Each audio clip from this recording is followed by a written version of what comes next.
Jamás vas a poder arreglar eso. El dueño de la fábrica soltó una carcajada señalándola con el dedo frente a toda la planta. Los operarios rieron. No sabía que estaba apostando con la persona equivocada. La prensa número 7 llevaba semanas muerta. 3 técnicos externos habían intentado revivirla. 3 habían fracasado.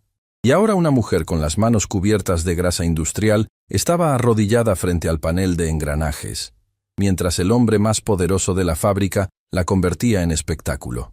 Pero lo que nadie sabía era que Elena Montes conocía esa máquina mejor que cualquier ingeniero con título. Y lo que estaba a punto de pasar cambiaría todo.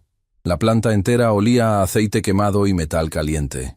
El ruido habitual de las prensas industriales, ese latido mecánico constante que marcaba el ritmo de cada jornada, se había reducido a un zumbido irregular y enfermo desde que la número 7 dejó de funcionar. La producción había caído. Los clientes presionaban. Los contratos temblaban. Y Gustavo Ferrer, dueño de Ferrer Metalúrgica, buscaba culpables en lugar de soluciones. Elena tenía los antebrazos hundidos entre los engranajes de la máquina muerta. Sentía el metal frío contra la piel. Sus ojos estaban cerrados. No necesitaba ver. Necesitaba escuchar. Necesitaba sentir. ¿Ven esto? Gustavo se dirigió a los operarios que se habían congregado alrededor formando un semicírculo. Señalaba a Elena con el dedo índice extendido, como quien señala algo absurdo en un escaparate. La señorita cree que puede hacer lo que 3 ingenieros certificados no pudieron. Con esas manitas. ¿No es encantador? Risas. Aplausos burlones. Alguien silbó desde el fondo del grupo. «Oye, nena». Gustavo se inclinó hacia ella con esa sonrisa amplia que reservaba para cuando quería recordarle a todos quién mandaba. «Te propongo algo delante de todos estos caballeros. Si logras que esta chatarra funcione antes de que termine el turno, te pago el triple de tu sueldo este mes. Aquí mismo. Frente a testigos. ¿Qué me dices?» Las risas se intensificaron. Alguien golpeó una superficie metálica con la palma como aplaudiendo un chiste brillante. Otro sacó el teléfono. El ambiente se sentía como un circo, cuya función principal era la humillación. «¿Y si no puede?», preguntó Ramiro Escalante, el jefe de planta, cruzándose de brazos con una expresión que mezclaba superioridad técnica y diversión. Ramiro era el tipo de hombre que siempre encontraba la manera de posicionarse del lado del poder, sin importar dónde estuviera la razón. «Si no puede», Gustavo se enderezó y se ajustó la corbata con gesto teatral. «Queda demostrado lo que todos aquí sabemos desde el primer día, que hay trabajos que simplemente no son para ciertas personas, que hay lugares donde ciertas personas simplemente no encajan». El silencio que siguió fue diferente al anterior, más espeso, más incómodo, más real. La risa se había transformado en algo que ya no era gracioso y varios lo sabían, pero nadie se atrevía a señalarlo, porque en esa planta la jerarquía pesaba más que la conciencia. Osvaldo Juárez, el encargado de la sección de tornos, decidió sumarse. Era un hombre corpulento que compensaba sus inseguridades técnicas con una agresividad verbal constante, especialmente contra cualquiera que percibiera como más débil. «Apúrate, nena», dijo en voz alta para que todos escucharan. «Que tengo una máquina que necesita limpieza cuando termines de jugar a la ingeniera. Deja los fierros para los que saben y agarra el trapo». Nuevas risas, más dispersas pero igual de hirientes. Nicolás Heredia, un operario joven que siempre buscaba la aprobación del grupo haciendo lo que el grupo hacía, sacó su teléfono con una sonrisa. «Hay que documentar esto para la posteridad. El día que una mujer intentó arreglar las 7. Y entonces una voz cortó el ruido. «Señor Ferrer», Tomás Herrera habló con firmeza desde el borde del semicírculo. «La muchacha sabe lo que hace. La he visto trabajar durante meses. Tiene buen ojo para las máquinas. Mejor que el de muchos que llevan aquí años». Tomás era el operario más veterano de la planta. Llevaba décadas ahí, desde que don Fermín Ferrer, el padre de Gustavo, fundó la fábrica con sus propias manos y un préstamo que tardó 20 años en pagar. Tomás conocía cada máquina como conocía su propia respiración. Sus manos tenían más cicatrices que dedos completos, y cada marca contaba una historia de aprendizaje pagada con dolor y constancia. El silencio se afiló como una cuchilla. Gustavo giró hacia él con una expresión que combinaba fastidio y advertencia clara. «¿Desde cuándo tú das opiniones técnicas sin que nadie te las pida, Herrera? ¿Ahora resulta que eres asesor de la dirección? Desde que llevo aquí más tiempo que usted, señor. Desde antes de que usted supiera diferenciar un engranaje de un cojinete. La planta entera contuvo el aliento. Ramiro dio un paso hacia Tomás con la mandíbula apretada y el dedo en alto, la vena del cuello hinchada. Cuidado con lo que dices, viejo. Tu antigüedad no te convierte en intocable. Un comentario más así, y mañana mismo estás buscando dónde jubilarte. ¿Quedó claro? Tomás no retrocedió. Sostuvo la mirada de Ramiro con la tranquilidad de quien ha sobrevivido a amenazas peores durante décadas. Pero no insistió. Solo miró hacia Elena, que seguía concentrada en la máquina como si aquella escena ocurriera en otro universo, y le hizo un gesto casi imperceptible. Sigue. No pares por ellos. Bueno, Gustavo aplaudió con fuerza para retomar el control. Se acabó el debate. El show va a empezar. Alguien traiga café y botanas. Esto va a ser entretenido. Se recargó contra una columna de metal y cruzó los brazos, esperando el fracaso como quien espera el último acto de una comedia. Elena escuchó cada palabra, cada risa, cada silbido, cada silencio cobarde de los que sabían que aquello estaba mal, y no dijeron nada. Sintió el calor de la humillación subiéndole por el cuello hasta las orejas. Las manos le temblaron un instante, pero no respondió, porque sabía algo que nadie en esa planta sabía. Sabía exactamente qué tenía la prensa número 7. Y sabía exactamente cómo arreglarla. Lo sabía porque esa máquina era idéntica, modelo por modelo, serie por serie, a la que su abuelo Ernesto Montes había operado durante 40 años en una fábrica textil del sur del país. La misma marca, la misma generación, las mismas entrañas de acero, cobre y hierro fundido que ella había aprendido a desarmar y rearmar sentada en las rodillas de su abuelo. Mucho antes de aprender a leer, el cuaderno estaba en su mochila. Siempre estaba ahí, gastado hasta lo irreconocible. Con las esquinas dobladas por el uso y manchas de grasa en cada página, manchas viejas de las manos de Ernesto y manchas nuevas de las manos de Elena, mezclándose como capas geológicas de 2 generaciones de conocimiento manual. 142 páginas escritas a mano con lápiz y a veces con bolígrafo. Diagramas de máquinas industriales dibujados con una precisión que habría impresionado a cualquier ingeniero. Anotaciones sobre fallas comunes. Soluciones que ningún manual incluía, porque venían de la experiencia pura y directa, de miles de horas de escuchar máquinas hablar en su idioma secreto. Elena lo llevaba como un amuleto, como una brújula, como la voz de un hombre que ya no estaba, pero que seguía enseñándole cada vez que abría una página. Nadie en la fábrica lo había visto jamás. Nadie sabía que existía. Elena lo sacaba solamente cuando estaba sola. En su departamento, de noche, con la puerta cerrada. Lo estudiaba como otros estudian textos religiosos. Con devoción, con paciencia, con la certeza de que cada página contenía algo que podía salvarla. Había memorizado las primeras 50 páginas. Podía recitar de memoria los diagramas de los modelos más comunes. Pero siempre lo llevaba consigo, porque el cuaderno no era solo información, era compañía. Era la presencia de su abuelo en un mundo donde casi nadie la veía. Elena había llegado a Ferrer Metalúrgica hacía unos meses. Gustavo la contrató a regañadientes, presionado por una normativa de diversidad laboral para el sector industrial. La ubicó en el puesto más bajo disponible, asistente de mantenimiento. En la práctica, limpiar máquinas, barrer virutas, recoger trapos empapados de aceite, ser invisible, al menos que sirva para algo útil, dijo Gustavo el día de la firma, sin mirarla a los ojos. Desde su primer día, Elena llegaba antes del amanecer y se iba cuando la planta estaba vacía. No se quejaba, no pedía, no buscaba conversación, solo observaba. Cada máquina, cada sonido, cada vibración. Registraba mentalmente patrones de funcionamiento, ritmos normales, variaciones que nadie más percibía. Para casi todos, Elena era parte del paisaje, la chica del trapo, un cuerpo que se movía entre las máquinas sin hacer ruido. Osvaldo era el más abiertamente hostil. Cada vez que la veía cerca de un equipo con algo más que un trapo en las manos, soltaba algún comentario. «Cuidado, nena, que eso muerde. ¿Te perdiste? La escoba está por allá. Si rompes algo, te descuentan 3 meses». Nadie lo detenía. Nadie decía nada. Pero había dos excepciones en esa planta gris. Tomás fue el primero. Un día, semanas después de que Elena empezara, la encontró agachada junto a la prensa número 3. Tenía la oreja pegada al metal, los ojos cerrados, completamente inmóvil, como alguien que reza en un templo de acero. «¿Qué haces?», preguntó con curiosidad. «Escucho».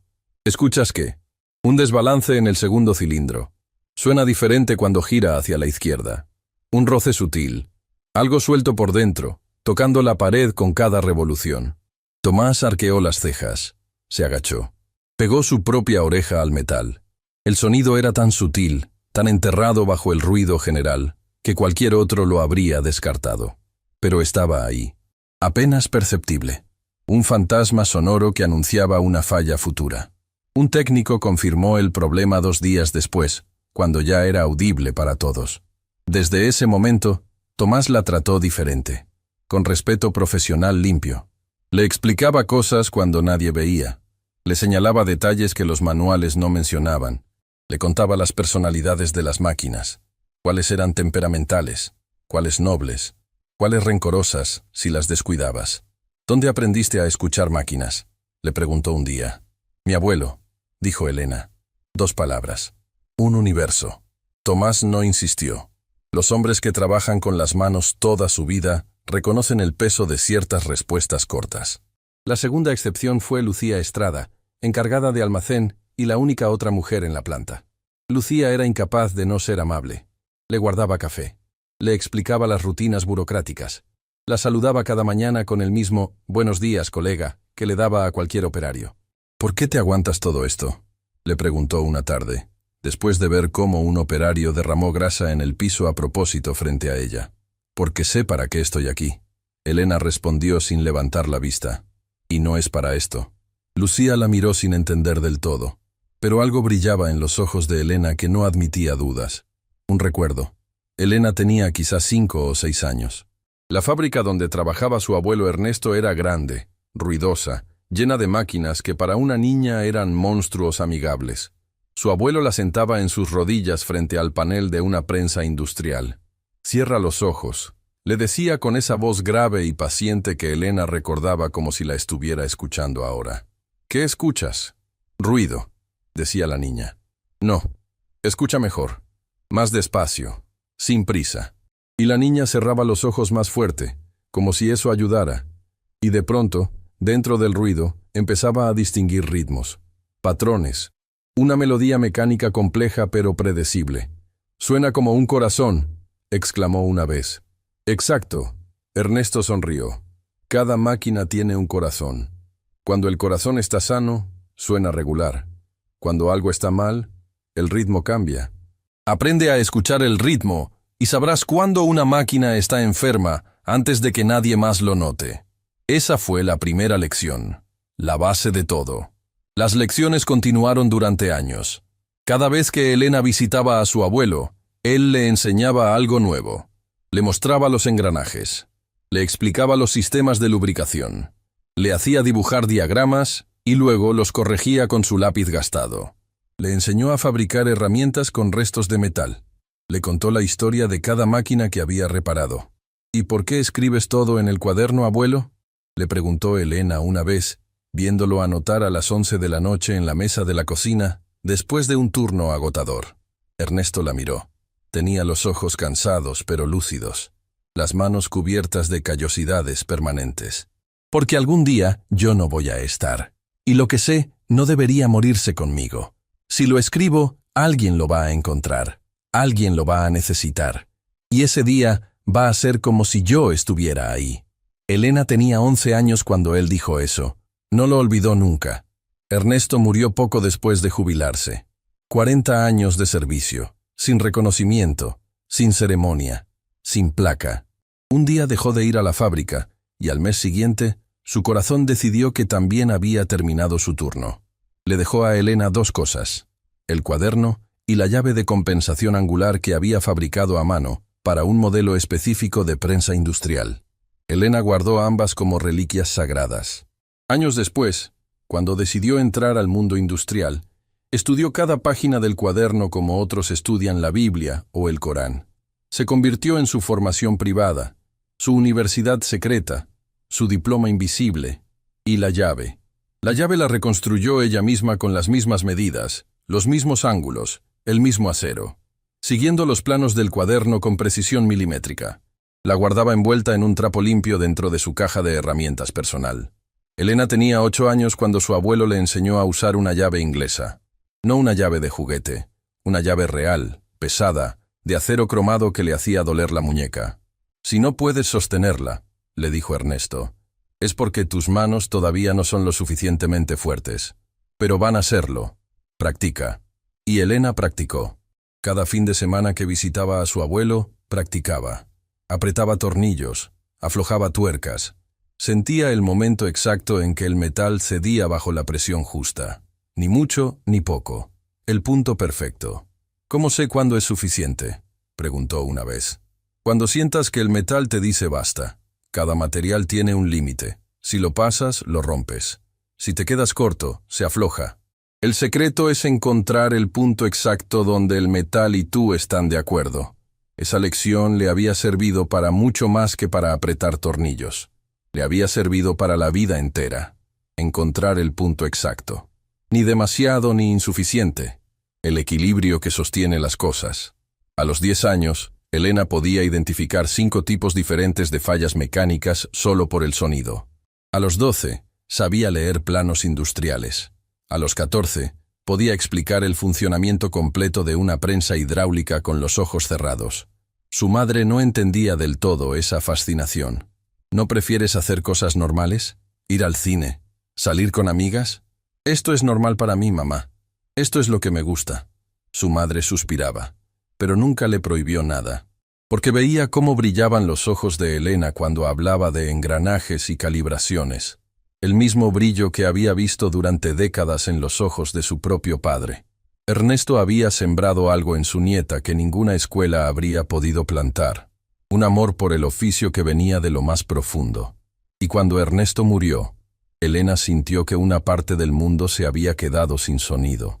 Las máquinas seguían funcionando en todas partes, pero faltaba la voz que le explicaba lo que decían, hasta que abrió el cuaderno, y ahí estaba, la voz de su abuelo, intacta entre las páginas manchadas de grasa, enseñándole todavía, guiándola todavía, como si 40 años de conocimiento se hubieran comprimido en tinta y papel para esperar el momento exacto en que ella los necesitara. Y ese momento había llegado. Esa llave era la pieza que faltaba para la prensa número 7. La número 7 había sido la joya de Ferrer Metalúrgica, la máquina más precisa, más productiva, más confiable de toda la línea. Fabricaba piezas de precisión milimétrica que ningún otro equipo igualaba. Cuando se detuvo, la producción cayó un 30% y los clientes empezaron a amenazar con cancelar contratos.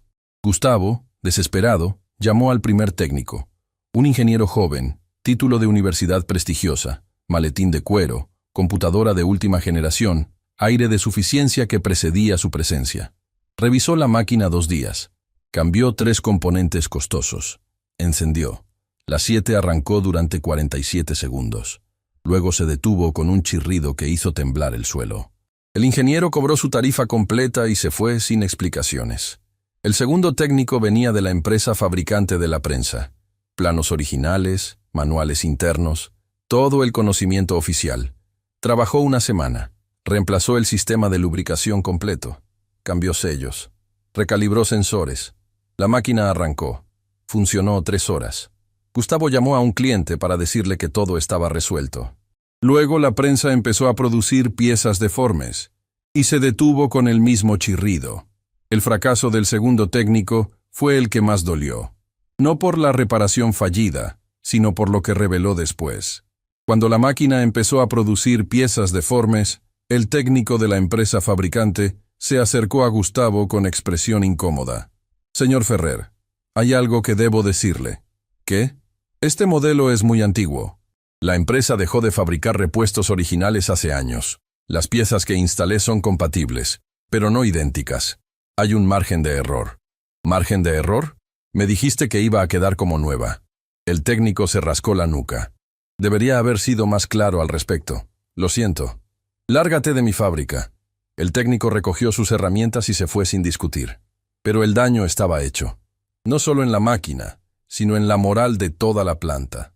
Los operarios empezaron a hablar de despidos.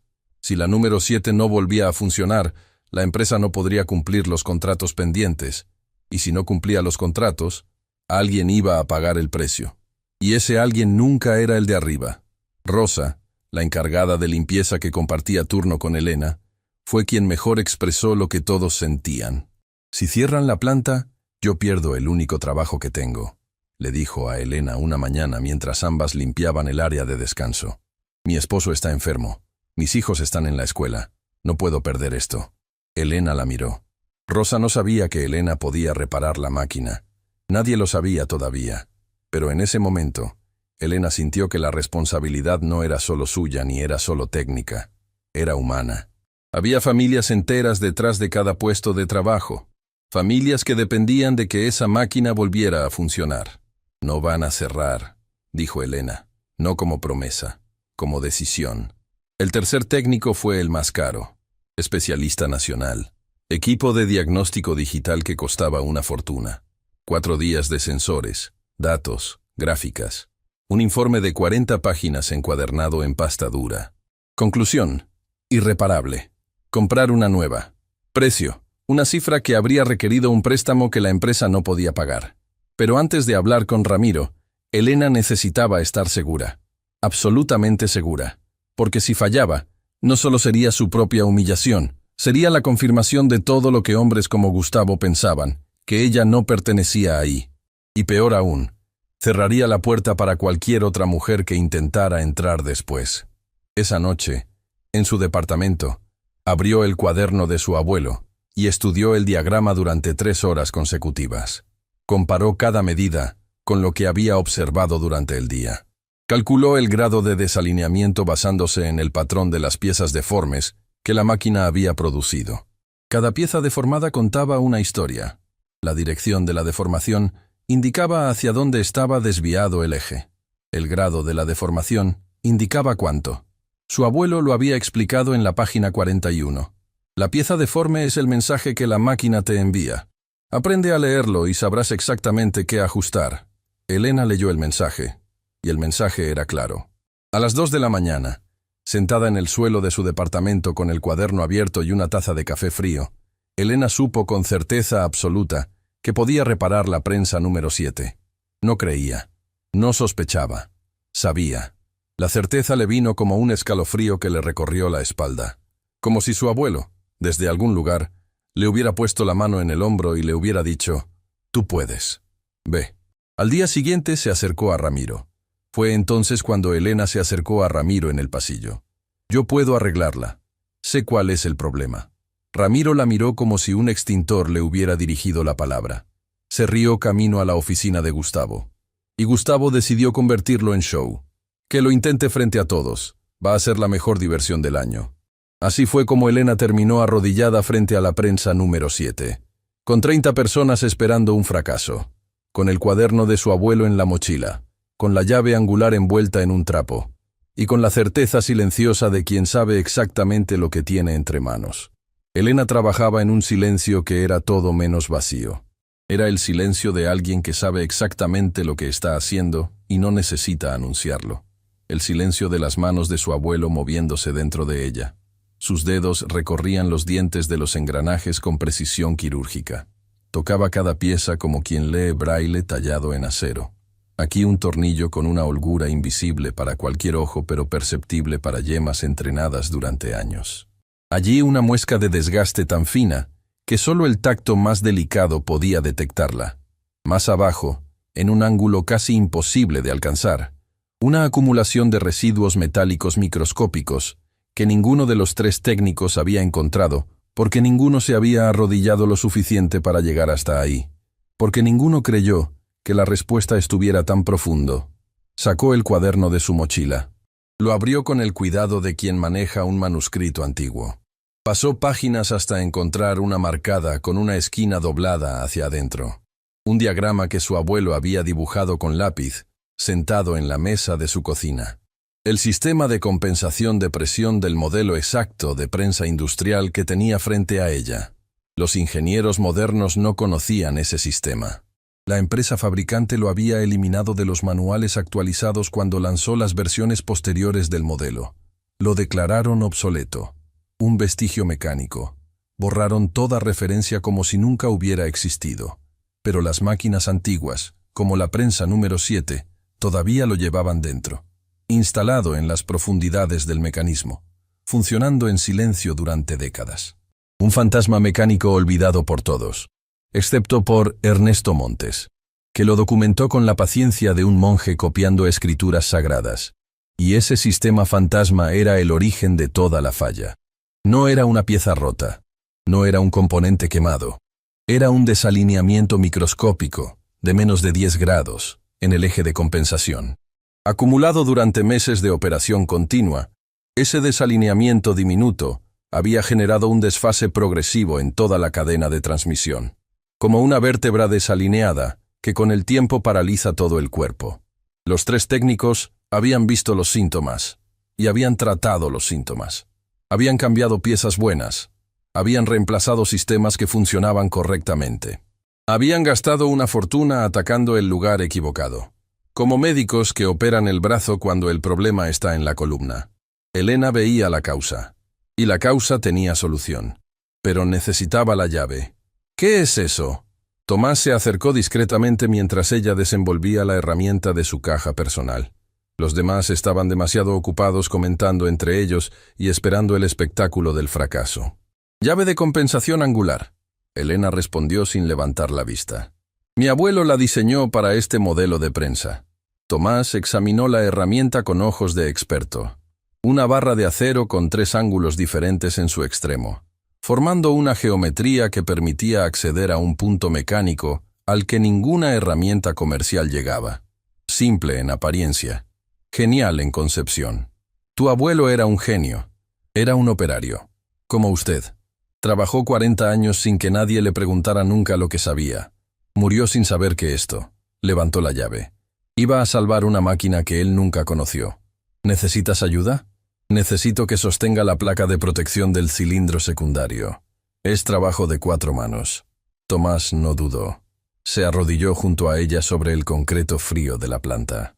Sin importarle que Gustavo lo viera, sin importarle que Ramiro cumpliera su amenaza, sin importarle que sus rodillas protestaran con cada segundo sobre el suelo duro, se arrodilló porque era lo correcto, porque en décadas de oficio había aprendido que el talento no pide permiso, y que a veces la persona indicada para resolver un problema es la última que el mundo miraría.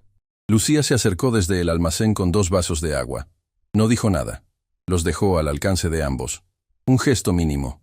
Pero en ese contexto, donde la mayoría elegía la distancia o la burla, acercar 2 vasos de agua era un acto de valentía silenciosa.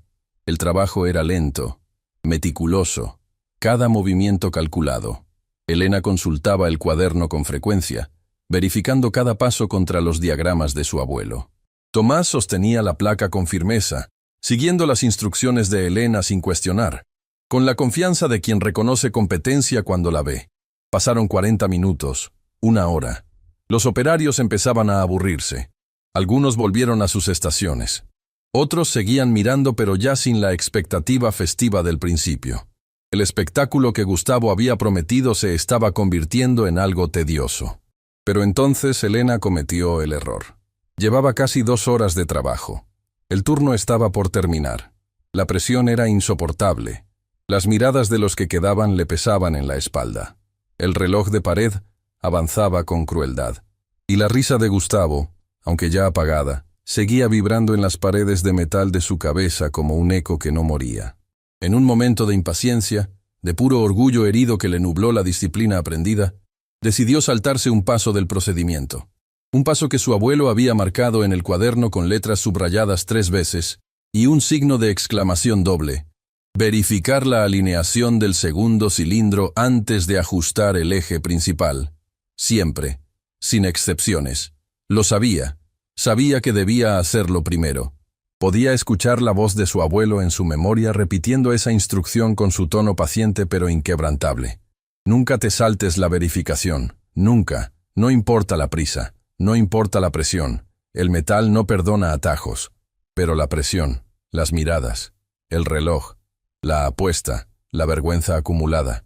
Ajustó el eje principal directamente, sin verificar el cilindro. La máquina emitió un sonido, no catastrófico, pero malo.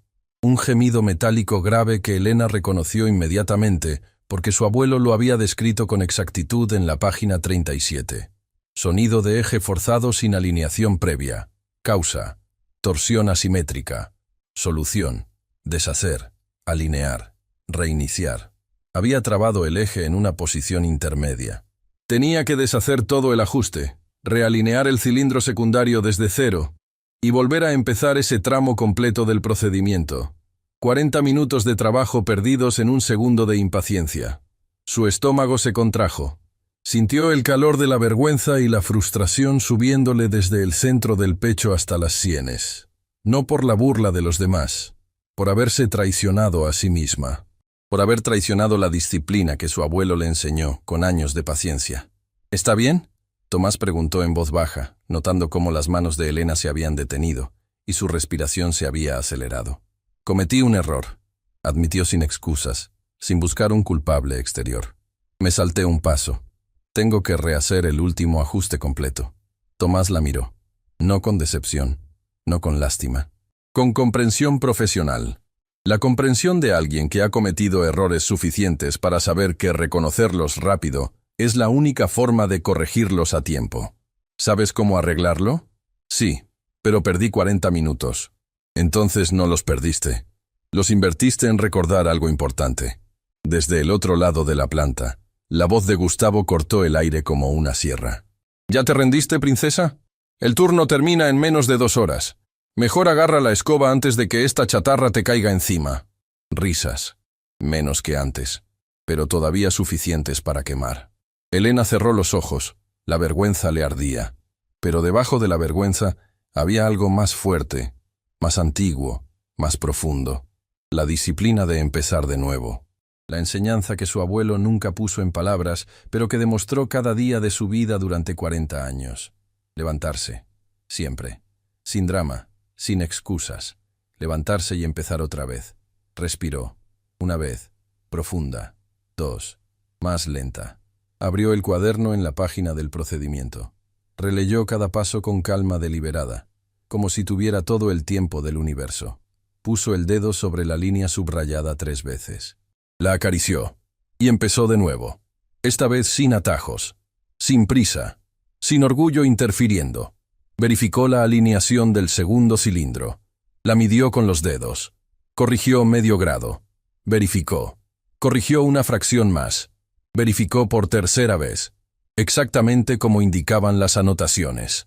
Luego, con la llave angular de su abuelo, giró el eje de compensación exactamente 7,5 grados en sentido contrario a las agujas del reloj. 7,5 grados. La medida que Ernesto Montes calculó a mano, sin computadoras, sin software, solo con 40 años de experiencia y con esa certeza que el mundo llama intuición, pero que en realidad se llama maestría. Listo, susurró.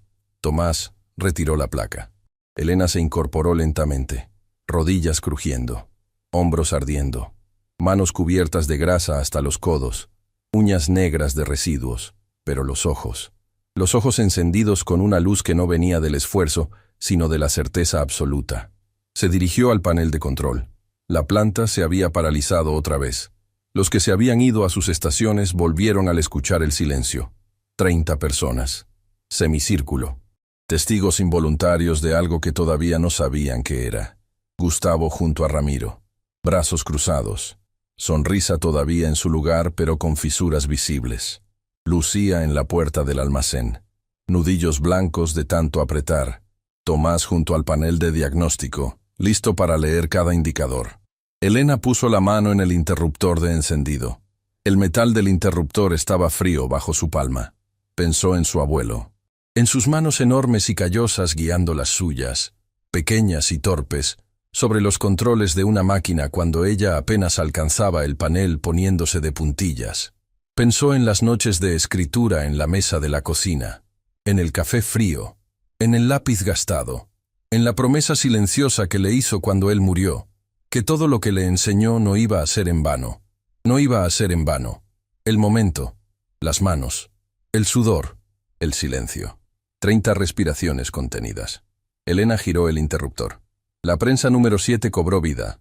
No con violencia, no con chirrido, no con el gemido agónico de los intentos anteriores. Con un ronroneo, suave, constante, profundo, perfecto, como si la máquina hubiera estado dormida y alguien la hubiera despertado con la gentileza exacta que necesitaba. Los engranajes giraban en sincronía absoluta. El pistón se movía con fluidez de respiración tranquila. El sistema de compensación fantasma, ese mecanismo que ningún ingeniero moderno conocía, funcionaba exactamente como Ernesto Montes lo documentó décadas atrás. El silencio se rompió con un sonido colectivo que no tenía nombre. Asombro, incredulidad, vergüenza, bocas abiertas, ojos enormes, manos que no sabían qué hacer. Tomás verificó el panel. Presión, perfecta. Temperatura, estable. Vibración, óptima. Rendimiento, superior al nominal. Los parámetros están perfectos, anunció en voz alta para que cada persona escuchara. Todos. Esta máquina funciona mejor que antes de descomponerse, mejor que cuando era nueva. Un murmullo recorrió el semicírculo. Operarios que habían reído se miraban entre sí con expresiones que no podían ocultar. Vergüenza mezclada con admiración a regañadientes. Gustavo no se había movido. Sonrisa desaparecida. Expresión de desconcierto total. La cara de un hombre cuya versión del mundo acaba de derrumbarse frente a testigos. Eso es imposible, murmuró. Pero la máquina estaba ahí, ronroneando. Pieza perfecta tras pieza perfecta. Ramiro intentó recuperar terreno. Se acercó a la máquina. Tomó las piezas que salían. Las midió con calibrador digital. 1, 5, 10, 15. Todas perfectas. Varias más precisas que el estándar. Es temporal, dijo sin convicción. Se detendrá otra vez. No se va a detener. Elena respondió con calma. El problema era el eje de compensación de presión. Un sistema que la empresa fabricante borró de sus manuales pero que esta máquina todavía tiene. Un desalineamiento de 7 grados acumulado durante meses. Los técnicos anteriores cambiaron piezas que funcionaban. La falla era de calibración, no de componentes. ¿Y tú cómo sabes todo eso? Porque conozco esta máquina. Conozco su historia completa. Conozco hasta el sistema que sus propios creadores decidieron olvidar. Levantó el cuaderno. 142 páginas. Todo lo que mi abuelo Ernesto aprendió en 40 años de trabajo. Cada falla, cada solución, cada truco que ningún manual incluye porque nació de la experiencia, no del laboratorio.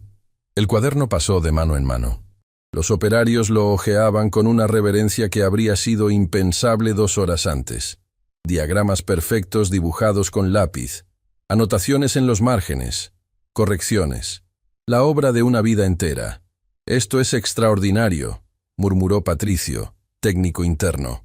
Hay soluciones aquí para problemas que llevo años viendo sin saber cómo abordar. Porque nadie le preguntó a mi abuelo, Elena dijo. 40 años.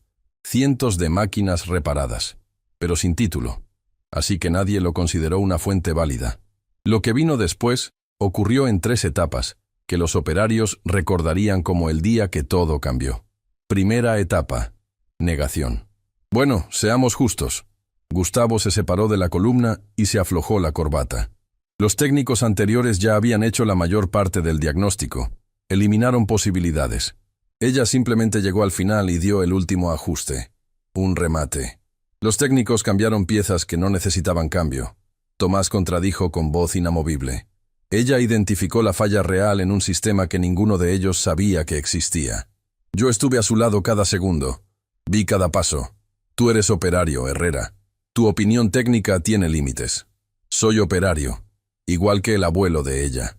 Y ese cuaderno tiene más conocimiento útil que los 3 informes que usted pagó juntos. Gustavo buscó apoyo en Ramiro, pero Ramiro leía datos en la pantalla. Señor Ferrer, Ramiro habló sin despegar los ojos de los números. La máquina produce al 105% de su capacidad nominal. Ningún técnico logró eso. Nunca. Segunda etapa. Defensa. De acuerdo. Gustavo cambió de tono. Más conciliador. Buen trabajo. Mérito donde hay mérito. Pero no convirtamos una reparación mecánica en algo más grande.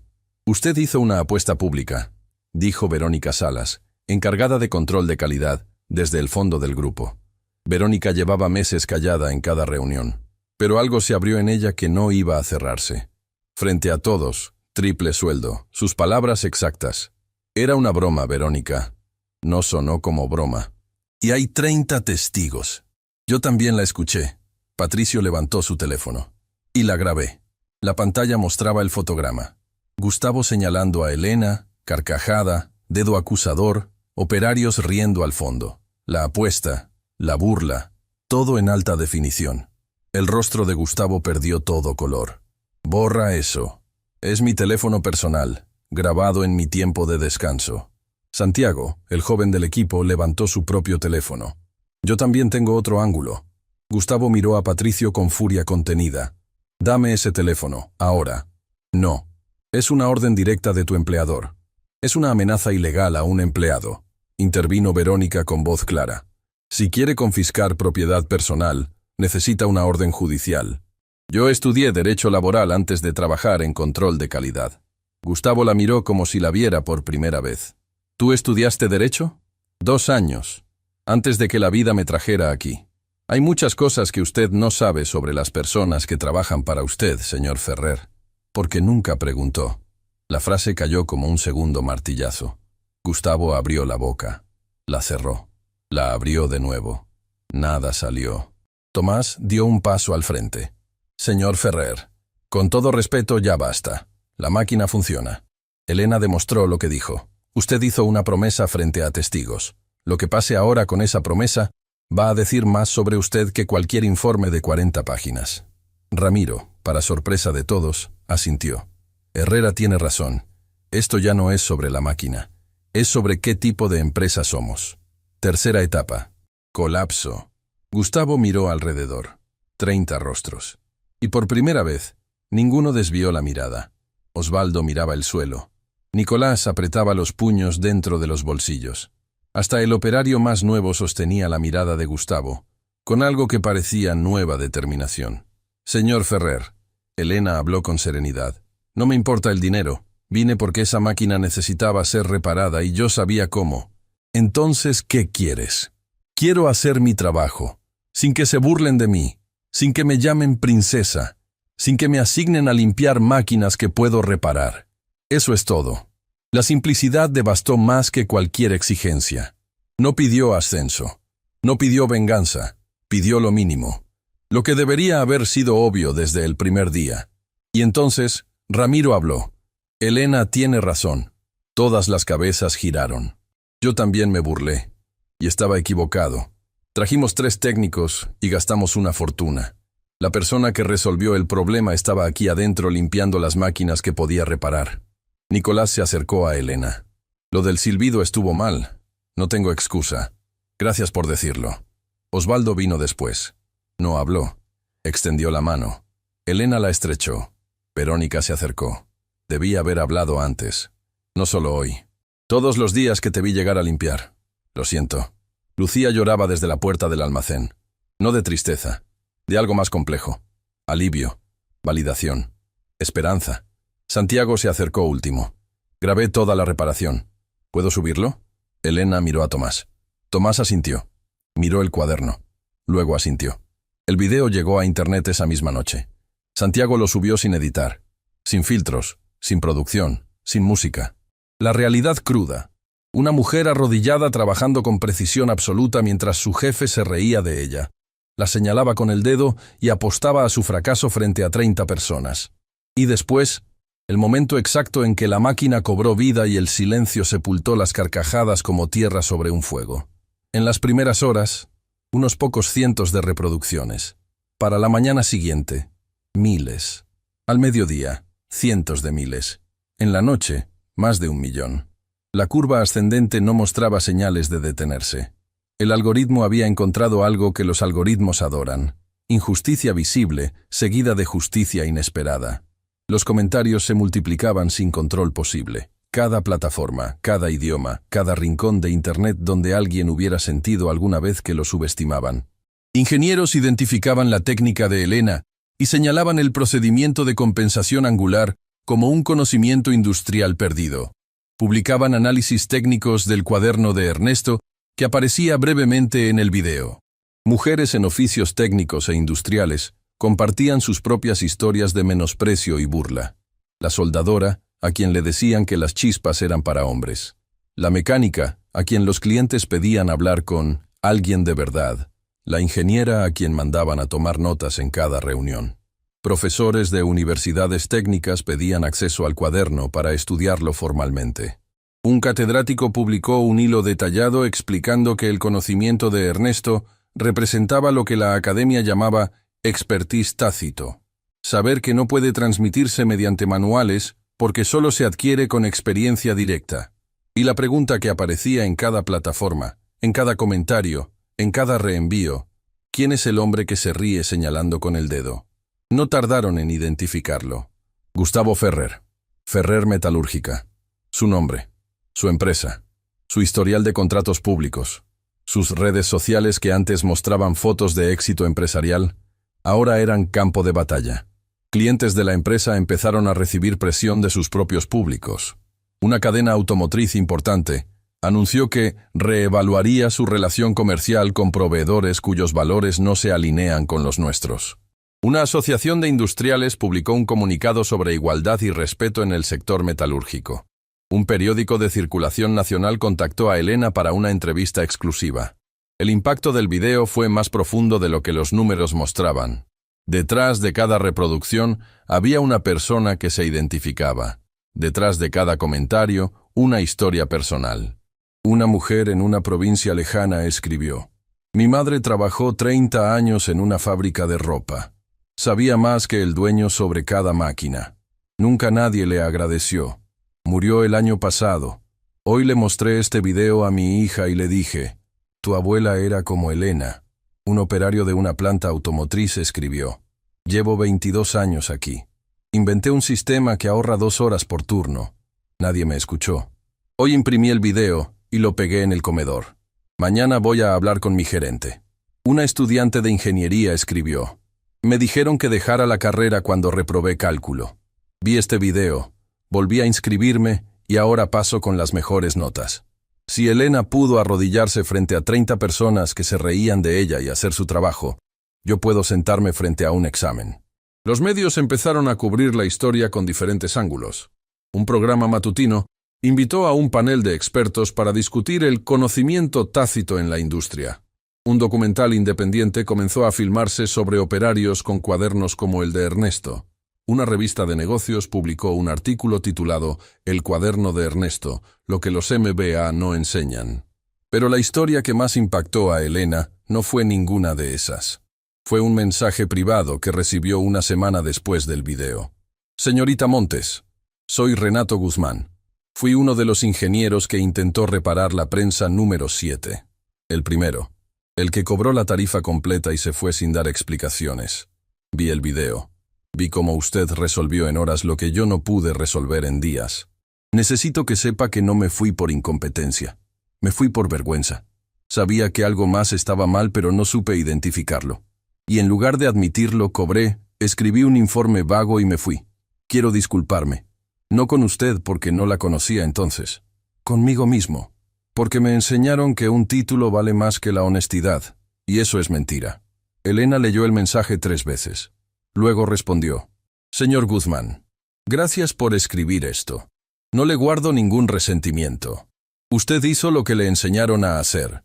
Confiar en los instrumentos, seguir los protocolos, presentar un informe técnico. El problema no es usted. El problema es un sistema que decidió que ciertos conocimientos no valen porque vienen de las manos equivocadas. El primer paso para arreglar algo, sea una máquina o sea una persona, es admitir que está roto. Usted acaba de dar ese paso, y eso vale más que cualquier tarifa que haya cobrado». Renato nunca respondió. Pero meses después, Elena supo por un colega que el ingeniero había empezado a incluir en sus diagnósticos una fase nueva: entrevistar a los operarios veteranos de cada planta antes de conectar un solo sensor. «A veces la respuesta no está en los datos», les decía a sus clientes. «Está en la persona que lleva 30 años mirando la máquina. Dentro de la fábrica, El ambiente era irrespirable. Los empleados llegaban cada mañana abriéndose paso entre periodistas que acampaban en la puerta. ¿Trabajan ustedes en Ferrer Metalúrgica? ¿Conocen a Elena Montes? ¿Es verdad que el dueño se burló de ella? Los operarios pasaban sin comentar, pero la tensión se masticaba en el aire como polvo de metal. Don Héctor Palacios, el contador de la empresa desde hacía 2 décadas, fue el primero en entrar a la oficina de Gustavo sin tocar. 3 clientes cancelaron contratos esta mañana, dijo sin preámbulo. 5 más están en pausa. Si esto continúa una semana, perdemos casi 1/3 de la facturación. Gustavo estaba hundido en su silla con las cortinas cerradas. Las ojeras le llegaban hasta los pómulos. No había dormido. Es una apuesta personal, repitió como un mantra que ya no funcionaba. No tiene que ver con la empresa. Tiene todo que ver cuando la cara de la empresa es la misma que aparece riéndose de una empleada en un video con 3 millones de reproducciones. Y subiendo. Gustavo se frotó los ojos. Hay más, continuó don Héctor. El sindicato está preparando una carta abierta. Dicen que si así tratas a la única mujer de la planta, ¿cómo será el trato con los demás? Están juntando firmas. Van a publicarla.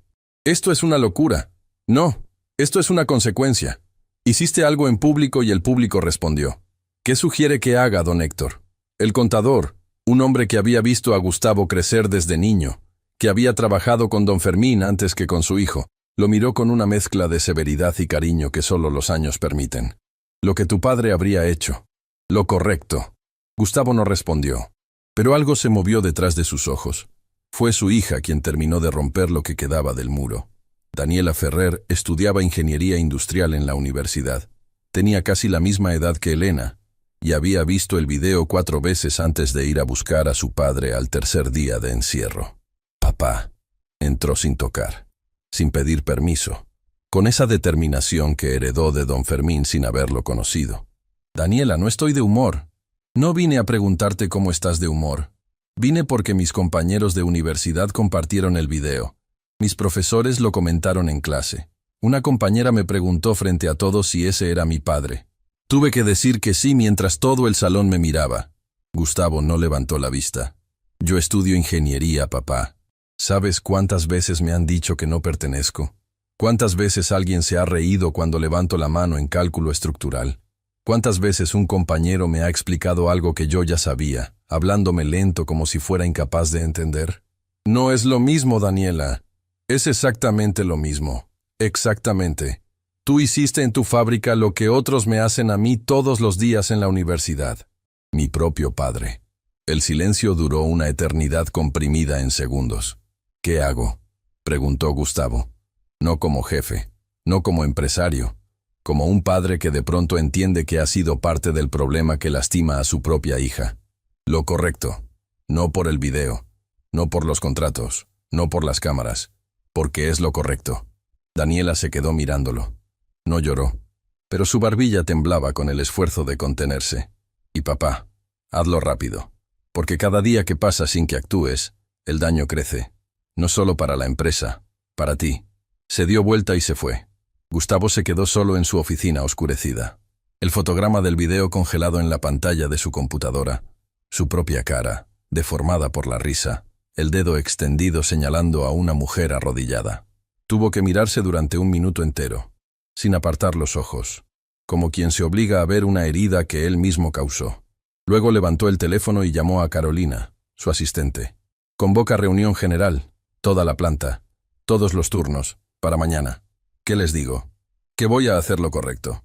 El área de almacenamiento fue despejada para acomodar a las casi 100 personas que trabajaban en Ferrer Metalúrgica. Los periodistas fueron mantenidos afuera, aunque varios intentaron colarse. Elena llegó con el cuaderno de su abuelo bajo el brazo. Tomás caminaba a su derecha. Lucía a su izquierda, como una guardia de honor que nadie organizó pero que se formó naturalmente. Daniela se sentó en la primera fila, junto a los operarios, no junto a la directiva. Su padre notó la elección. Le dolió, pero entendió.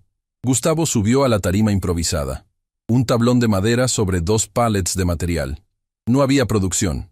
No había escenografía. Solo un hombre con un micrófono portátil y 100 personas esperando. Se veía diferente. No derrotado. Despojado. como alguien a quien le quitaron una máscara que llevaba tanto tiempo puesta que había olvidado cómo se sentía su propia cara al aire libre. Hace unos días, comenzó, la voz ligeramente temblorosa a través del micrófono. Hice algo de lo que estoy profundamente avergonzado. Silencio absoluto. Ni una máquina encendida, ni un teléfono sonando. Me burlé de una compañera de trabajo. Me reí de ella frente a todos ustedes. Aposté públicamente a que fracasaría. La llamé princesa. La señalé con el dedo como si fuera un chiste. Y lo hice por una razón que no tiene justificación de ningún tipo. Porque era una mujer haciendo un trabajo que yo, en mi arrogancia, consideraba exclusivo de hombres. Pausa larga. 100 personas inmóviles. Pero eso no fue lo peor. Lo peor fue lo que esa burla reveló sobre mí como persona. Que durante años he dirigido esta fábrica mirando títulos y credenciales en lugar de mirar personas. He sido completamente ciego al talento que tenía frente a mis ojos. Todos los días. Cada turno. Miró a Elena. Elena Montes reparó una máquina que 3 ingenieros certificados declararon irreparable. Lo hizo con un cuaderno escrito a mano por su abuelo, un operario sin diploma que trabajó 40 años sin un solo reconocimiento, y lo hizo mientras yo me reía de ella. Su voz se quebró, no la disfrazó, tragó, continuó. Le debo una disculpa a Elena, pero también les debo una disculpa a todos ustedes. Porque si fui capaz de subestimar a alguien así de talentosa, ¿a cuántos de ustedes he ignorado durante años? ¿Cuántos de ustedes saben cosas que nunca les pregunté? ¿Cuántas ideas murieron en esta planta porque yo creía que solo los títulos importaban? Giró hacia Tomás. Tomás Herrera fue la única persona que tuvo el valor de defender a Elena cuando todos los demás callaron, incluyéndome a mí, que debí haber sido el primero en escucharla. Y en vez de escucharlo, lo amenacé. Tomás, gracias por tener más coraje que tu jefe. Gracias por recordarnos a todos que la lealtad verdadera es hacia lo que está bien, no hacia quien tiene el puesto más alto. Tomás asintió desde su lugar, los ojos brillantes. Gracias también a Lucía Estrada, Gustavo la buscó con la mirada, que trató a Elena como colega desde el primer día, cuando casi nadie más lo hacía, que le llevó café y la saludó cada mañana cuando el resto la trataba como parte del mobiliario. Lucía se tapó la boca con la mano, las lágrimas corrían libres. Y gracias a mi hija Daniela, su voz bajó medio tono, que me obligó a mirarme en un espejo que yo había evitado durante años, que me hizo entender que el mismo prejuicio que yo ejercía aquí, ella lo sufre todos los días en su universidad. Cada vez que levanta la mano, cada vez que alguien asume que no pertenece, Daniela sostuvo su mirada, firme, temblando, pero firme. A partir de hoy habrá cambios reales en esta fábrica. Elena será promovida a coordinadora técnica de mantenimiento. Tomás será consultor técnico senior. Vamos a crear un programa de documentación de conocimiento, donde cada operario pueda registrar lo que sabe, lo que ha aprendido, lo que ha inventado durante sus años de trabajo. Porque el conocimiento no debería morirse cuando alguien se jubila. Y la apuesta se cumple. Triple sueldo. Este mes. Como prometí frente a todos. El aplauso empezó tímido. 2 personas. 5. Luego creció como una ola industrial. Operarios golpeando cascos contra las mesas. Era tosco. Ruidoso. Absolutamente sincero. Elena no aplaudió. Escuchaba con el cuaderno contra el pecho. Cuando el ruido se calmó, Gustavo le ofreció el micrófono. Ella dudó. Miró a Tomás, a Lucía, al cuaderno manchado de grasa, y lo tomó. Mi abuelo Ernesto trabajó 40 años en una fábrica como esta, comenzó Elena. Su voz era más suave que la de Gustavo, pero de alguna forma misteriosa llenaba más el espacio. No tenía potencia de volumen, tenía potencia de verdad. Llegaba antes del amanecer y se iba cuando las estrellas ya estaban fuera. Nunca recibió un reconocimiento oficial. Nunca lo invitaron a una reunión de planeación. Nunca le pidieron su opinión sobre nada que no fuera barrer el taller al final del turno. Levantó el cuaderno para que las 100 personas lo vieran. Esto lo escribió durante noches enteras, después de turnos de 12 horas, sentado en la mesa de su cocina con un café que se enfriaba sin que él lo notara y un lápiz gastado hasta el muñón. Lo escribió con las mismas manos que habían trabajado el metal todo el día. Manos que temblaban de cansancio, pero que todavía tenían fuerza para trazar diagramas con precisión milimétrica. El silencio era total. Ni una tos, ni un teléfono, nada. Lo escribió porque creía que algún día, alguien, en algún lugar, lo iba a necesitar. No sabía quién, no sabía cuándo, no sabía que ese alguien iba a ser su propia nieta, arrodillada frente a una máquina que el mundo había declarado muerta, mientras un hombre poderoso se reía de ella. Pausa. Dejó que las palabras aterrizaran. No sabía nada de eso, pero sabía algo más importante. Sabía que el conocimiento que se comparte nunca muere, que lo que se escribe con honestidad algún día encuentra al lector que lo necesita, y que vale la pena sacrificar horas de sueño para dejar algo que sirva, aunque nadie te lo pida, aunque nadie te lo agradezca, aunque nadie sepa que lo estás haciendo. Giró la mirada hacia los operarios. Cuando llegué aquí, sabía que iba a ser difícil. Sabía que iban a burlarse de mí. Sabía que cada cosa que hiciera iba a ser cuestionada 10 veces más de lo que sería cuestionada si la hiciera cualquier otra persona con la misma capacidad pero diferente aspecto. Lo sabía porque no era la primera vez. Lo sabía porque toda mi vida he estado en lugares donde me dicen que no pertenezco. Lo que no sabía era que también iba a encontrar a personas como Tomás Herrera. Miró directamente a Tomás. Alguien que me trató como profesional desde el primer día, sin necesitar pruebas, sin esperar a ver el cuaderno, sin pedir credenciales. Alguien que se agachó a escuchar conmigo cuando nadie más se habría molestado. Alguien que se arrodilló a mi lado sobre el concreto frío cuando el resto del mundo estaba de pie riéndose. Alguien que pagó un precio por defenderme y lo pagó sin quejarse. Tomás bajó la mirada. Su mandíbula temblaba. Lucía le apretó el hombro desde atrás. Y a Lucía, continuó Elena, que me traía café cada mañana y me decía, «Buenos días, colega», cuando los demás me decían, «Cuidado, nena». Esos gestos pequeños que parecen insignificantes son los que te sostienen cuando todo lo demás se derrumba. Lucía me recordó cada día que yo era una persona, no un trapo con patas. Lucía soltó una carcajada entre lágrimas. Varios operarios sonrieron. Era el primer momento de ligereza en una hora de tensión. «Y quiero decirle algo al señor Ferrer», Elena giró hacia Gustavo. Algo que probablemente no espera escuchar. Gustavo la miraba con una expresión de vulnerabilidad total, sin defensas, sin máscara, solo un hombre esperando un veredicto. «Gracias». La palabra cayó como una piedra en agua quieta, onda tras onda de sorpresa recorriendo la sala. «Gracias por pararse aquí y decir la verdad. No hablo de la apuesta. Eso es dinero. Y el dinero va y viene.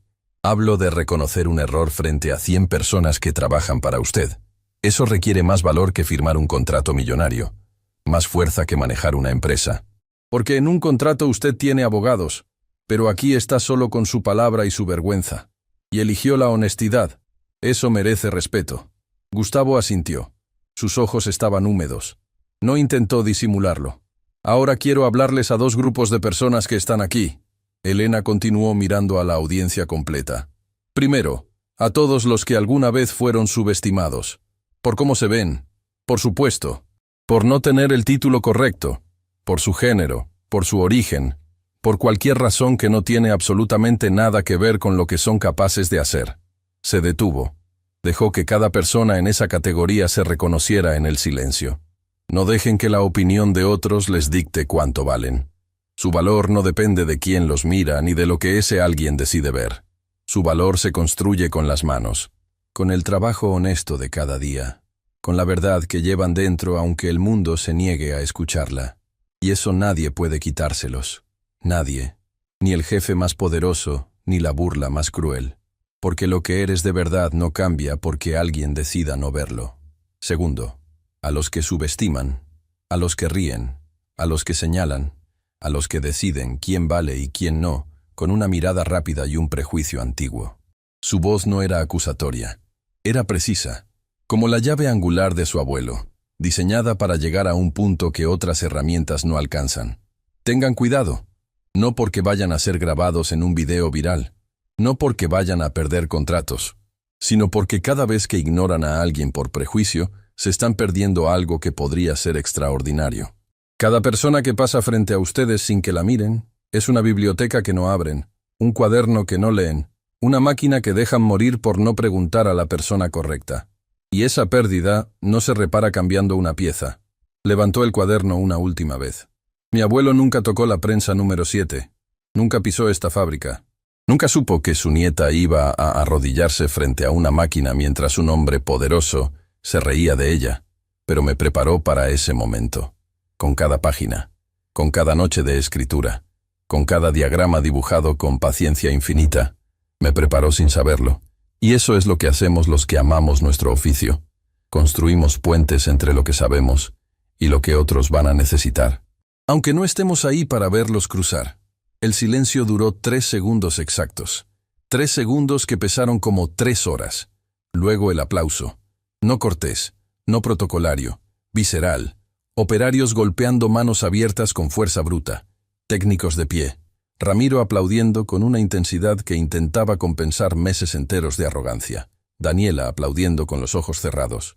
Tomás de pie, sin aplaudir, pero con los ojos tan brillantes que su mirada era un aplauso en sí misma. El aplauso duró más de lo que Elena podía procesar. Se bajó de la tarima con las piernas temblando y Tomás le ofreció el brazo sin decir nada. Ella lo tomó. Se sostuvieron mutuamente durante unos pasos. Lucía los esperaba con un abrazo que los envolvió a los 3. Esa noche, Elena estaba sola en su departamento. Pequeño. Una habitación, una cocina, un baño, una foto de su abuelo Ernesto en la mesa junto a la ventana. En la foto, Ernesto estaba frente a una máquina industrial en su antigua fábrica, sonriendo, con las manos cubiertas de grasa, iguales a las de ella. Llamó a su madre. «Mamá, mi amor, ¿estás bien? He estado viendo todo en internet. Estoy temblando desde hace días. Estoy bien. Quería contarte». El cuaderno del abuelo funcionó. Reparé la máquina que 3 ingenieros no pudieron reparar. Con sus diagramas, con su llave, con todo lo que él me enseñó. Silencio. Luego un sollozo que se liberó despacio, como agua contenida durante demasiado tiempo. «Él estaría tan orgulloso de ti», su madre dijo con voz temblorosa. «No de mí, mamá, de lo que estamos construyendo. Ya empezamos un programa para que los operarios documenten su conocimiento. 70 personas se inscribieron el primer día. 70. Gente que lleva décadas sabiendo cosas extraordinarias que nunca nadie les preguntó. Tu abuelo siempre quiso eso. Que lo escucharan. Que los escucharan a todos». Lloraron juntas. No de tristeza. De ese alivio profundo que llega cuando algo roto durante mucho tiempo finalmente empieza a sanar. Cuando una herida de décadas comienza a cicatrizar. «Mamá, hay algo más». «¿Qué, mi amor?» «Hoy, cuando hablé frente a toda la fábrica, sentí al abuelo conmigo. No como un recuerdo, como una presencia. Como si estuviera parado a mi lado, con sus manos manchadas de grasa, diciéndome: «Sigue, nena, sigue». Su madre no pudo responder durante 1 minuto entero. Solo su respiración entrecortada cruzando la distancia. «Él está», dijo finalmente. «En el cuaderno, en tus manos, en cada máquina que escuches. Él está». Colgaron. Elena se quedó mirando la foto. El cuaderno abierto junto a ella. Las páginas manchadas de grasa brillando bajo la lámpara. Como si Ernesto hubiera dejado un poco de luz entre cada línea.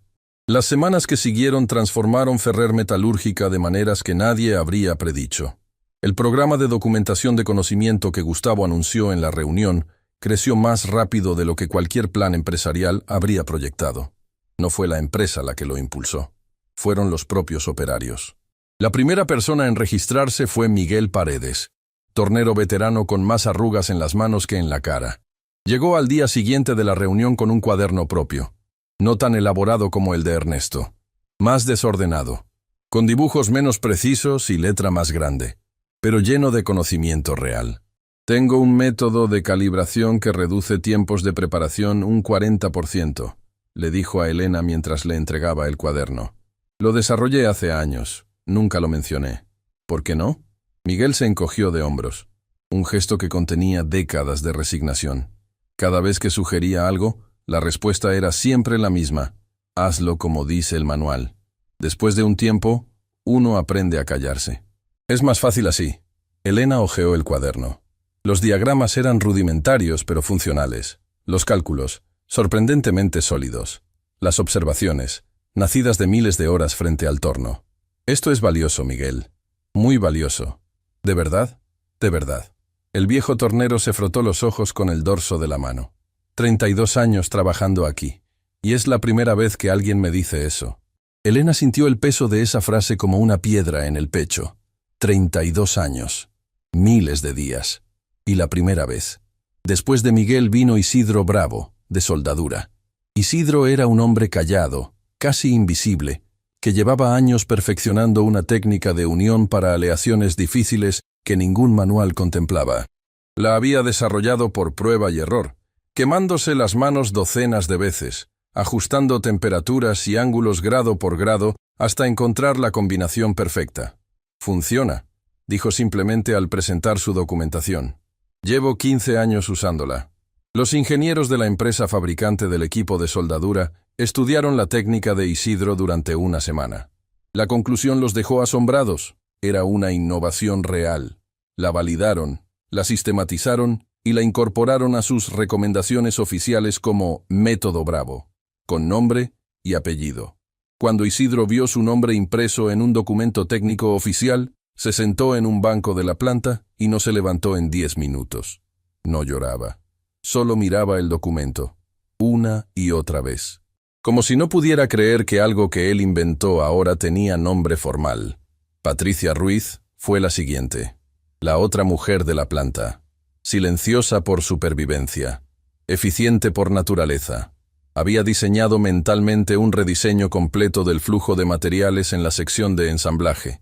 Llevaba 2 años elaborándolo en su cabeza, observando, midiendo tiempos, calculando distancias. Elimina 3 pasos innecesarios, explicó cuando presentó el plan. Ahorra 12 horas semanales de trabajo. Ramiro revisó el plan. Lo revisó 3 veces. La tercera vez levantó la vista y la miró con una expresión que mezclaba admiración y algo parecido a la culpa. ¿Por qué no lo propusiste antes? Porque la última vez que sugerí algo, usted me dijo que me concentrara en lo mío y dejara de perder el tiempo. Ramiro no respondió, pero su silencio fue más elocuente que cualquier disculpa pronunciada. El programa llegó a 70 registros en el primer mes, 70 cuadernos, 70 historias de conocimiento silenciado, 70 personas que finalmente encontraron un lugar donde lo que sabían importaba.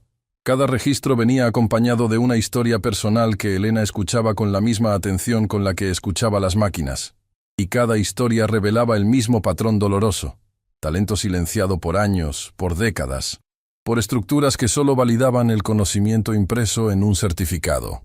Don Héctor le mostró los números a Gustavo un mes después. Las mejoras implementadas a partir de los registros de los operarios habían aumentado la eficiencia de la planta un 18%, sin inversión en maquinaria, sin consultores externos, sin gastar un solo peso adicional, solo escuchando. 18%, repitió Gustavo mirando la hoja. Solo por preguntar, solo por escuchar, corrigió don Héctor, que no es lo mismo. Una tarde, semanas después de la reunión general, Elena hacía mantenimiento preventivo en la prensa número 7. La planta estaba vacía. El turno había terminado. Solo ella y el ronroneo constante de la máquina que ya le era tan familiar como su propia respiración. Escuchó pasos detrás de ella. Gustavo, solo, sin corbata, mangas arremangadas por primera vez en su vida, las manos fuera de los bolsillos. ¿Puedo?, señaló la máquina. Elena asintió. Gustavo se acercó, puso la mano abierta sobre el metal caliente, cerró los ojos. Sintió la vibración recorrerle la palma, subir por el brazo, instalarse en algún lugar del pecho. Mi padre construyó esta fábrica con sus propias manos, dijo en voz baja. Don Fermín Ferrer. Todo el mundo lo conocía así. Llegaba antes que todos y se iba después que todos. Sabía cómo funcionaba cada máquina. Podía escucharlas como tú las escuchas. Se ensuciaba las manos todos los días aunque fuera el dueño. Hizo una pausa. Su mano seguía sobre el metal. Yo no heredé eso. Yo heredé los números, las negociaciones, los contratos. Me alejé del piso de la planta porque pensé que eso era progresar. Olvidé que todo, absolutamente todo lo que esta empresa produce, empieza aquí. En el metal, en las manos, en el sonido de estas máquinas. Elena no dijo nada, solo escuchó. como escuchaba los engranajes. Tu abuelo y mi padre se habrían entendido perfectamente. Gustavo continuó sin abrir los ojos. Dos hombres de otra época que sabían que el valor de una persona está en lo que hace, no en lo que dice que puede hacer. Probablemente. Abrió los ojos. La miró. Lamento lo que hice, Elena. Y no lo digo por el video.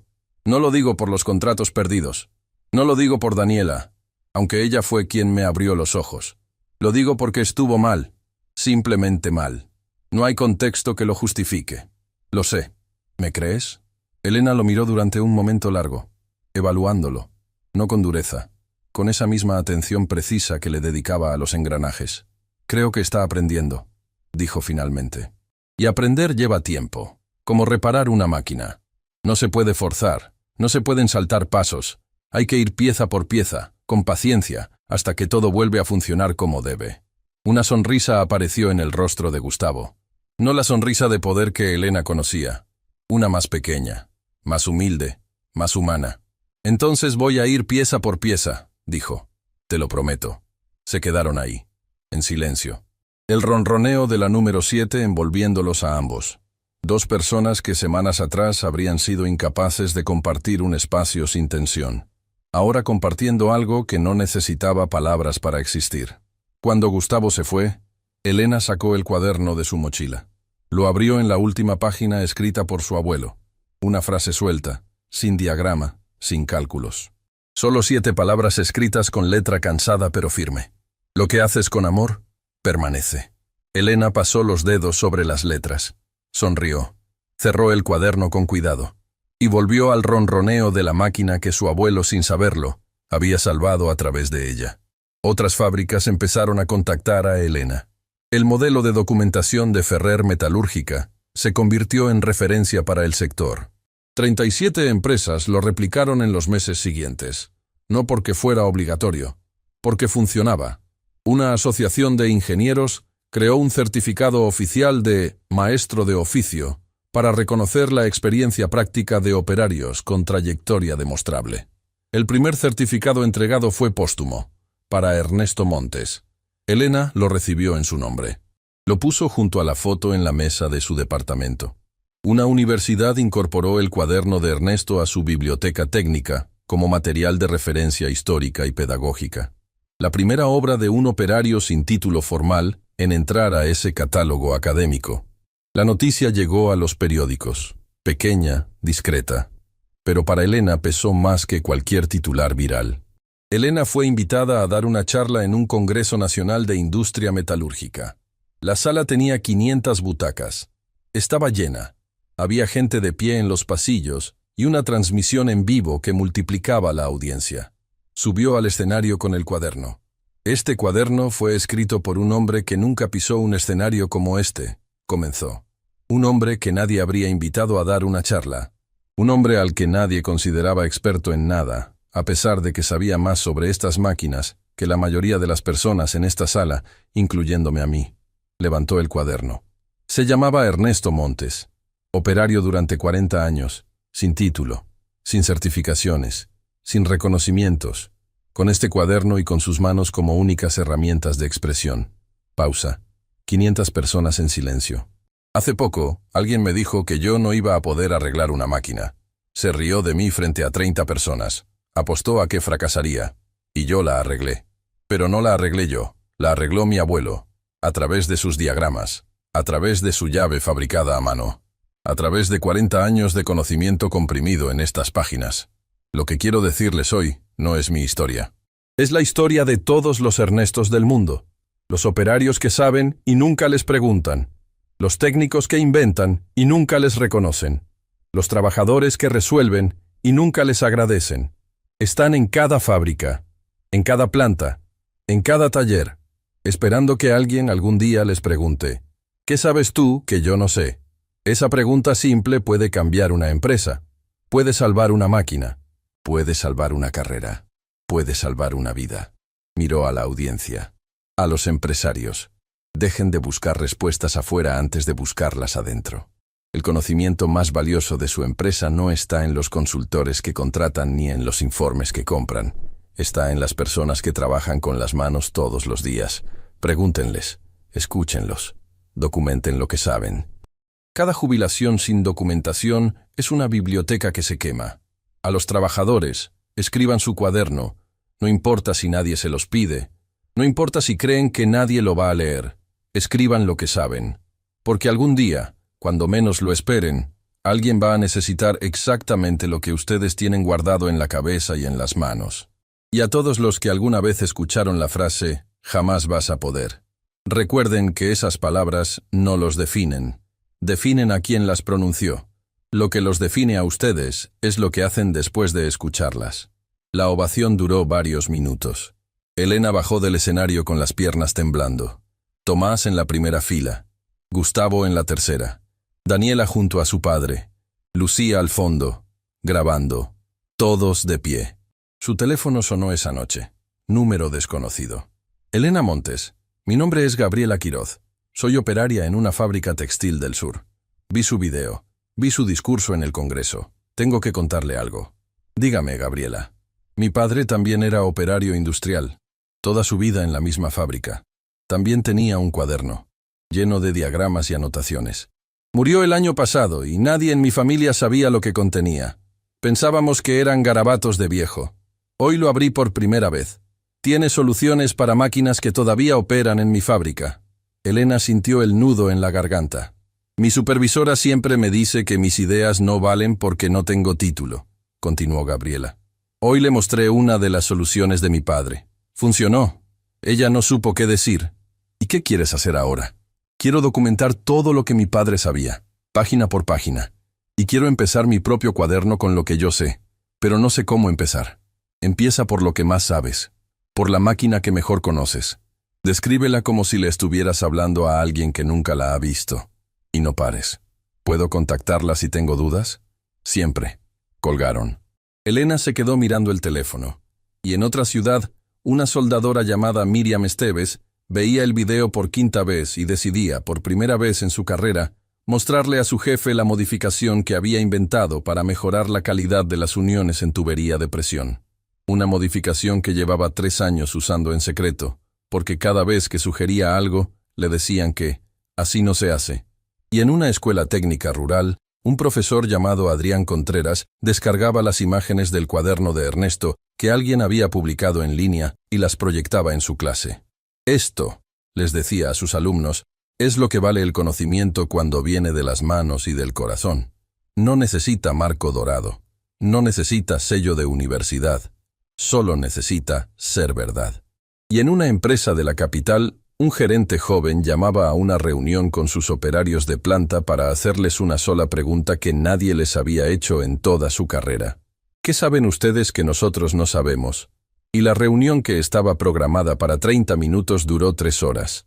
Y de esas 3 horas salieron 11 ideas que la empresa implementó en los meses siguientes, ahorrando más dinero del que habían gastado en consultores durante todo el año anterior. Y en Ferrer Metalúrgica, el programa de documentación llegó a 120 registros. Cada uno era una historia. Cada historia era un rescate. Cada rescate era la prueba de que el conocimiento no tiene género, no tiene título, no tiene límites. La relación entre Gustavo y sus empleados no cambió de la noche a la mañana. No fue una película donde el villano se transforma en héroe después de un discurso emotivo. Fue un proceso lento, torpe, lleno de tropezones y retrocesos que a veces hacían dudar a todos de si el cambio era real.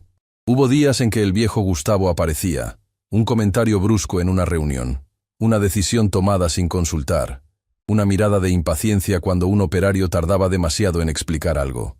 En esos momentos, los empleados intercambiaban miradas y el progreso parecía una ilusión.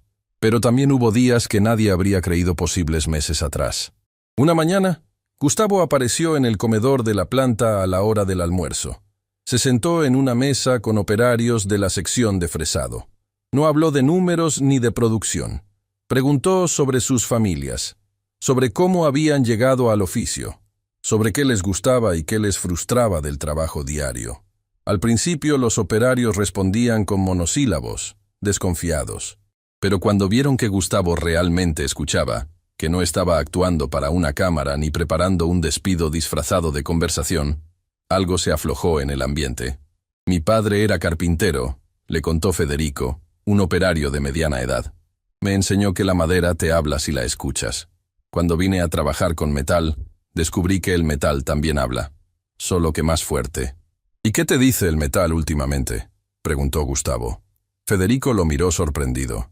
Nadie le había hecho esa pregunta nunca. Me dice que la fresa del sector 3 necesita un cambio de rodamientos. Vibra diferente desde hace 2 semanas. Gustavo anotó.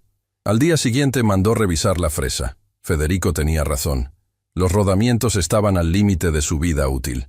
Si hubieran fallado durante operación, habrían dañado piezas por un valor considerable. ¿Cómo supiste?, le preguntó Gustavo a Federico después. Lo escuché. Igual que Elena escucha. Gustavo se quedó en silencio un momento. Luego dijo algo que Federico contaría durante años. Llevo más de una década dirigiendo esta fábrica, y soy el único que no sabe escuchar las máquinas. Eso va a cambiar. Tomás, desde su nueva posición de consultor técnico, observaba estos cambios con una mezcla de esperanza y cautela. Había visto a demasiados jefes prometer cambios que duraban exactamente hasta que las cámaras se apagaban. ¿Crees que es de verdad?, le preguntó Elena un día, mientras revisaban juntos los registros del programa. Tomás pensó antes de responder. Creo que quiere que sea de verdad, y a veces, querer es el primer paso. ¿Y si vuelve a ser el de antes? Entonces tendrá a 100 personas recordándole quién decidió ser. Y eso es más difícil de ignorar que un video viral. Elena sonrió. Tomás tenía razón. El cambio más importante no había ocurrido en Gustavo. Había ocurrido en la planta entera. Los operarios que antes callaban ahora hablaban. Los que se reían ahora se detenían. Los que ignoraban ahora preguntaban. Y ese cambio colectivo era mucho más difícil de revertir que el cambio de un solo hombre. Lucía resumió mejor que nadie lo que había sucedido. Una tarde, mientras organizaba el almacén con Elena, dijo algo que se quedó flotando en el aire como el ronroneo de una máquina bien calibrada. Lucía se detuvo con una caja de repuestos en las manos. La apoyó sobre un estante y se giró hacia Elena con expresión pensativa. ¿Sabes qué es lo más loco de todo esto? Que tú no cambiaste la fábrica reparando una máquina. La cambiaste obligando a todos a verse en un espejo. Y eso da más miedo que cualquier falla mecánica. Elena no respondió. Solo sonrió. Porque Lucía tenía razón. Gustavo empezó a bajar a la planta 3 veces por semana. No a supervisar. A preguntar. A escuchar. A ensuciarse las manos por primera vez desde que heredó la empresa. Los operarios lo miraban con desconfianza al principio. Con cautela después. Con algo parecido al respeto. Semanas más tarde, cuando quedó claro que no era una actuación temporal. ¿De verdad quiere aprender a calibrar un torno?, le preguntó Miguel un día. ¿De verdad? Va a tardar meses. Tengo tiempo. Miguel lo miró. Luego sonrió. Una sonrisa que era también una aceptación. Y empezó a enseñarle. Daniela se graduó de ingeniería con honores. Su tesis fue sobre documentación de conocimiento tácito en entornos industriales. Dedicó el trabajo a su abuelo don Fermín y a Ernesto Montes. 2 hombres que nunca se conocieron pero que compartieron la misma verdad, escribió en la dedicatoria. Pidió hacer sus prácticas profesionales en la planta de su padre, no en las oficinas ejecutivas donde habría estado cómoda. En la planta, junto a las máquinas, junto a Elena. Quiero aprender a escuchar las máquinas, le dijo a Elena el primer día, con ese mismo fuego en los ojos que su padre había perdido durante años y apenas empezaba a recuperar. Entonces cierra los ojos, respondió Elena. No pienses, no analices. Solo escucha. Daniela cerró los ojos frente a la prensa número 7. El ronroneo constante la envolvió como un abrazo mecánico. Sintió la vibración a través de las suelas de sus botas industriales nuevas, a través del suelo, a través del aire. Suena como un corazón, dijo con expresión de asombro. Elena sonrió. Sintió un escalofrío recorrerle la espalda. Las mismas palabras exactas que ella había dicho a los 5 años. Sentada en las rodillas de su abuelo Ernesto. Las mismas palabras, la misma revelación, como si el conocimiento tuviera su propio camino y encontrara siempre, generación tras generación, la misma puerta de entrada. El ciclo continuaba. El conocimiento se transmitía, de manos a manos, de oreja a oreja, de cuaderno a cuaderno, de un abuelo operario a su nieta. de una mujer con las manos cubiertas de grasa a la hija de quien se había reído de ella. Los puentes más improbables eran siempre los más fuertes. Una tarde, Elena encontró una nota doblada dentro de su casillero de la planta. Letra desconocida, tinta azul, papel arrancado de un cuaderno de cuadrícula, de esos que se usan en los talleres para anotar medidas y cálculos. Gracias por recordarme por qué elegí este oficio. Llevo aquí 14 años y lo había olvidado. Ayer mi hija me preguntó qué hago en el trabajo, y por primera vez pude decirle algo más que opero una máquina. Le expliqué cómo funciona el torno. Le dibujé un engranaje. Sus ojos se iluminaron igual que los míos cuando empecé. Ya empecé mi cuaderno. Apenas tiene 3 páginas, pero es mío. FR. No sabía quién era FR. Nunca lo averiguó. No intentó averiguarlo.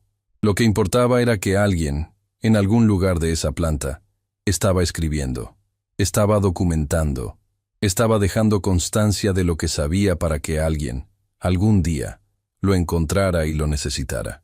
Igual que Ernesto. El efecto dominó no se detenía. Cada semana llegaban noticias de algún lugar donde la historia de Elena y el cuaderno de Ernesto habían encendido algo. En una mina del norte, un grupo de operarios presentó formalmente ante la gerencia un documento colectivo con 200 mejoras operativas que habían acumulado durante años sin atreverse a mencionar. La gerencia implementó 143. La productividad aumentó un 22% en un trimestre. En una escuela técnica de una ciudad pequeña, una profesora creó una asignatura llamada Conocimiento Tácito Industrial, donde los alumnos debían entrevistar a operarios retirados y documentar sus métodos. El primer semestre produjo 15 cuadernos, el segundo, 32. En una empresa de manufactura, un gerente joven eliminó la política de sugerencias anónimas y la reemplazó por reuniones mensuales donde cada operario tenía 10 minutos garantizados para hablar. Las primeras reuniones fueron incómodas, silencios largos, miradas al suelo. Pero al tercer mes, los operarios empezaron a hablar. Y una vez que empezaron, no pararon. Un periodista calculó que las mejoras implementadas, a partir de conocimiento operario, documentado en las empresas que adoptaron el modelo, habían generado ahorros equivalentes a miles de millones en su conjunto. No era un número oficial ni verificable. Pero el punto no eran los números. El punto era que escuchar a las personas que hacen el trabajo con las manos produce resultados que ningún consultor externo puede replicar, porque el conocimiento que nace de la experiencia tiene algo que el conocimiento teórico no tiene. Está probado. Cada día, durante años, en condiciones reales, no en un laboratorio controlado, no en una simulación computarizada. En el metal caliente y el aceite quemado y el ruido ensordecedor de una planta real donde las cosas fallan de verdad y las soluciones tienen que funcionar de verdad. Elena lo sabía, Tomás lo sabía, Miguel, Isidro, Patricia, Federico, Gabriela, Miriam y los cientos de operarios que empezaban a escribir sus propios cuadernos lo sabían. Y lentamente, día a día, el mundo empezaba a escuchar lo que ellos siempre habían sabido, que la experiencia es una forma de genialidad que no necesita diploma para existir, que las manos que trabajan saben cosas que las manos que firman no imaginan, y que a veces, solo a veces, basta con que una persona se arrodille frente a una máquina muerta, con un cuaderno heredado y una llave fabricada a mano, para que el mundo recuerde algo que nunca debió olvidar. La prensa número 7 nunca volvió a detenerse. Funcionaba cada turno, cada día, con ese ronroneo perfecto que era la mejor música que Elena había escuchado en su vida. Y cada pieza perfecta que producía, hora tras hora, turno tras turno, llevaba invisible pero indeleble la firma de un operario que creyó que escribir lo que sabía valía la pena. Un operario que nunca conoció esa máquina, que nunca pisó esa fábrica, que nunca escuchó los aplausos, ni vio las lágrimas, ni supo que su cuaderno manchado de grasa iba a cambiar la vida de su nieta, y a través de ella, la vida de cientos de personas que él jamás imaginó. Pero lo supo, de alguna forma misteriosa, lo supo, porque solo alguien que sabe que su conocimiento importa, se sienta cada noche a escribirlo con manos cansadas y un lápiz gastado. Solo alguien que confía en el futuro deja semillas en páginas manchadas de grasa. Y esas semillas, plantadas en silencio durante 40 años, habían florecido finalmente. No en un jardín, en una fábrica, que es donde siempre debieron florecer. Le dijeron que jamás podría, pero la máquina cobró vida y no se detuvo jamás.